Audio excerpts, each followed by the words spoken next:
orchids. There's 120 different varieties. Only 2 are commercially produced. We grow planifolia that grows in about 97% of all the growing regions of the world, and the other one grows in Tahiti. This is the first known use of vanilla. It wasn't used to cook with, it was used for its aroma. The Indians would find it growing wild in their rainforest. There's a little insect called a melipona bee that's able to go into the trumpet of the flower that opens for one day. 8 o'clock, 12 o'clock, 2 o'clock, 3 o'clock, pow. If you don't pollinate it, it doesn't turn into a pod. All orchids create a pod. Vanilla is the only one that creates a pod of spice. So most of the world production is done by hand. That little bee is not going through there just looking for vanilla orchids. It's looking for any kind of flower, and it's attracted to the flower by its color. That's why flowers have color. That's why orchids are the oldest plant in the world. And sometimes scent, but usually color. And that insect is small enough to fit inside the trumpet and pollinate it. Each flower has both male and female parts to the plant. The first known culinary use, Montezuma had a drink called Chocotal. He drank 27 glasses of it every day in a new golden goblet every time he drank it. Madagascar is the largest producer today, 3,600 metric tons coming out of Madagascar. There's 40,000 vanilla growers in Madagascar, the Reunion Islands, the Seychelles, the Bourbon Isles, and Tahiti. So they all still grow vanilla, all at different levels. Indonesia is second for the world's production, and China's third just for its own population. Okay? So anywhere in the world, this is expensive. Any real vanilla extract is expensive. If it's cheap, it's probably going to be fake. All right? To make this, it's like making a cup of coffee. Instead of using coffee beans, use vanilla beans, pure alcohol, and water. Runs through a percolation process, and in 2 weeks you have vanilla extract.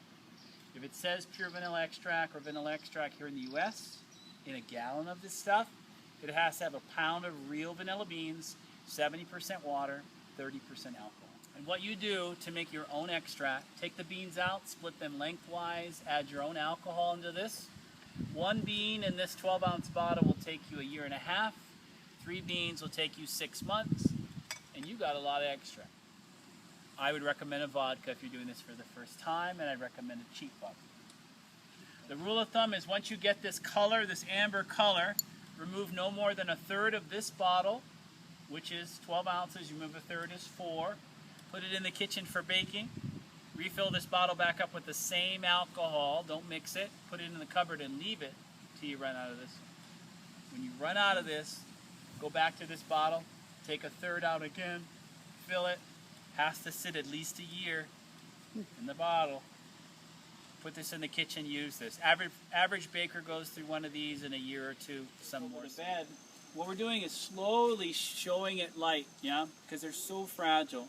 So after about 6 to 8 months, I'll take off the shade cloth. They start to look like these guys here. And then eventually another 6 to 8 months, we'll pull these off so we give them just this one set of shade, yeah. To get to this point, it's 2 years. For this to give me flowers is another 3.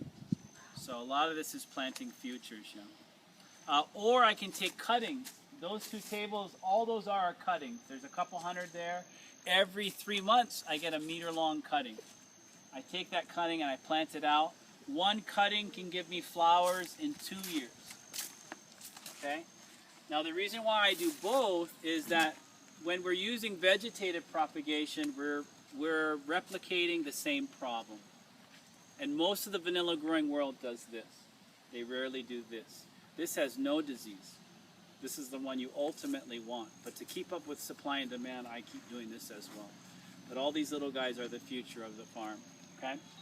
When we go to plant these vines, I'll cut it off. Cut the bottom nodes off, the leaves off, let it harden, place it at the base of the growing structure, grows up the post. A technique I learned in Mexico called looping is we let it grow up, we never let it get taller than the shortest person in the family. We pull it off the pole and let it hang. Hangs out eventually past the bed, and then we lift it up, put it back into the growing medium so that these spaghetti-sized roots go into the medium and turn into angel hair pasta. And start feeding, yeah? So we create this looping effect. In Mexico, they'll use a citrus tree as a tutor. what we're doing here is just something that came to me in a dream to try and replicate it, growing it here. We've taken 5 acres of field production and put it in 1 acre of shade house. Okay? These raised beds are designed for all that rain. There's no soil in this. It's a recipe we've concocted: sphagnum and peat, orchid bark, and some coconut husk. And the vanilla loves it. Wow. All right? To get to flower. Flowering is January through June. January, February are low yields. May and June are low yields. So the middle months is when we come in and pollinate everything we possibly can. To get the plants to flower, we've got to stress them. And we don't yell at them to stress them. We actually have to first cut their heads off here, cut 4 to 6 inches back from the apical, sends a shock through the hanging vine.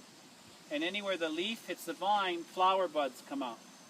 Each flower bud gives me 50 flowers. 1 flower makes 1 pod. So hanging on 1 vine, I can get about 200 pods. And if we were comparing our commodity to any other commodity in Hawaii that's legal, the closest thing would be coffee. Best Kona coffee is $50 a pound. Ours is $1,200 a pound, and it's legal.